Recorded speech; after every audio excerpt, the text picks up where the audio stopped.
Okay, so what we're going to do now is something that we've ignored for quite some time actually, and we're going to take a look at our token and deal with what happens when a token actually expires. Now, we've got our token set for 7 days expiry at the moment, and if I take a look at my console and take a look at the application, then we can see our JWT token sitting here quite happily, but we're not actually doing anything to actually validate the expiry of this token just now. So what we want to do is do something when the token expires, and what we will do is log the user out and give them a message saying the session has expired. But in order to do that, we'll need to make some changes to our API. So let's head back to VS Code, and what we'll need to do is go into our JWT generator class.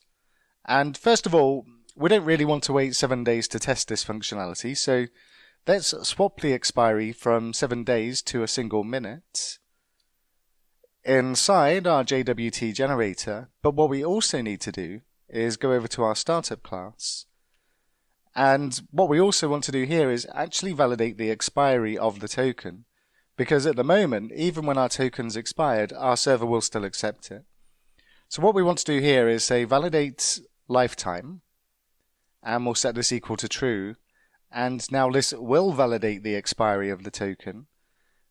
And what we also want to do, because this lifetime validation, it gives a kind of 5-minute leeway to the expiry of the token. We also don't want to wait that extra 5 minutes. So what we'll do is we'll set the clock skew property, and we'll set this to a time span, which we'll need to bring in system for, and we'll set this to 0. And what this means is that when our token expires after a minute, then what we will get is a 401 back saying that we're unauthorized. But before we test this, let's just go back to our agent.ts file. And what we'll also do is we'll just add another condition in here to check for the status of 401. And what we want to do is just output the response here. So we'll say console.log and the error.response. And let's go and test this. So I'll just go back to my browser, and I'll need to log out so I can get a new token with an expiry time of a single minute. And I'll just log in, and I'll just log in as Bob again, bob@test.com, and password. And now we need to wait a minute for the token to expire. So whilst a minute isn't a long time, it's a very long time when staring at a screen. So I'm just going to pause the video and come back after a minute. So that should be about a minute. So let's just go to the console, and I'm just going to click on one of the filters, and we get the unauthorized back from our server. And if we take a look at the message here for our error.response, then what we get is our 401 unauthorized. No surprises there. But if we take a look around and inspect the response, we don't actually get the reason for the 401 inside here. All we've got is our configuration, the headers is empty, the request doesn't give us any additional information apart from the fact the status text tells us we're unauthorized. And yep, that's about it really. But we need more information than this so that we can make a correct decision about what we're going to send to the user to tell them their token has expired. And if we take a look at the network request, or one of these network requests, and we take a look at the response headers, then what we get inside here is a www authenticate header, and it does give us the reason for the error and the 401 in this case. But what we don't see is this particular header inside our error response. And why is this? Well, with CORS, it only exposes certain headers. It doesn't expose all of these headers by default. And this is one of the headers that CORS doesn't automatically expose. So what we'll need to do, we'll need to copy this particular header, and I'm just going to copy the text of this into my clipboard, and we'll go back to CORS inside our startup class. And what we need to do is also specify with exposed headers, and then I can just paste in the www authenticate token here. And if we go back to the browser and let's just make another request, and I'll just go back to the console again and see if I can make another request without actually needing to log out and log back in again. So I've got a new response back in my console. And what we can see now is that we actually get the www authenticate header back in here as well. So what we can use is the information contained in this site inside this header to do something and then respond to the user accordingly. And what we want to do is, when the user's token has expired, is actually log out the user. But this gives us another small challenge because we want to do this inside our agent.ts file. But we don't have access to any of our MobX stores inside our agent.ts file. And inside our user store is where we've actually got the functionality to log out a user. And we don't have access to this inside our agent.ts file. We can push them to the home page, so we'll do that. We can remove the token from local storage, so we'll also do that.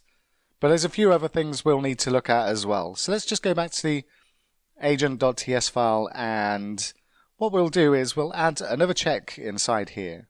And what we want to interrogate here is the headers as part of our error response. Let's just destructure these as well. And I'll say headers. And what we want to check here is the headers. And we'll use the object accessor so that we can access the name of the header via its key property. And in this case, it's the www authenticate, but this is all lowercase.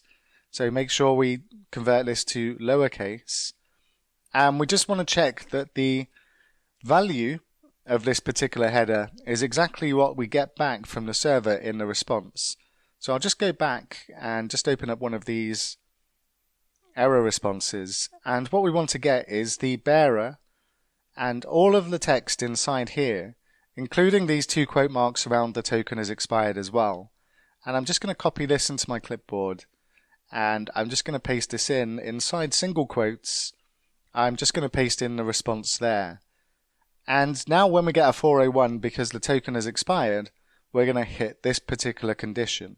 So what we want to do then is effectively log out the user, and what we can do is we can say window.localStorage and remove item and the JWT. We can also push them back to the home page as well. So we'll say history.push and we'll pass them to the home page. And what we'll also do is just give them a toast of info and say your session has expired. Please log in again. And there's one more thing we'll need to do as well, and that's inside our home page, because we're using the information in our home page or the user store to decide whether or not to display this particular welcome message. But we can't affect this from our agent.ts file. So what we'll also need to do in here is just check to make sure that we have a token. So I'll say const token equals window.localStorage, and we'll say get item, and we'll specify JWT. And what we'll do is just use this token property as an additional check to see if the user is actually logged in. And what this means now is that I should be able to go back to my application and test this particular functionality. So let's just go back and take a look. And I've already been logged out, and there should be no token inside local storage. So let's just log in again. And what I'll do is I'll just pause the video once again because I'm going to need to wait a minute to go by and then come back and test it. Okay, so that's about a minute that's gone by, so let's just try and click on something that makes a call to our API. And now we get the message, your session has expired, please log in again. And we're taken back to the home page, our token has gone, and we're presented with the login information.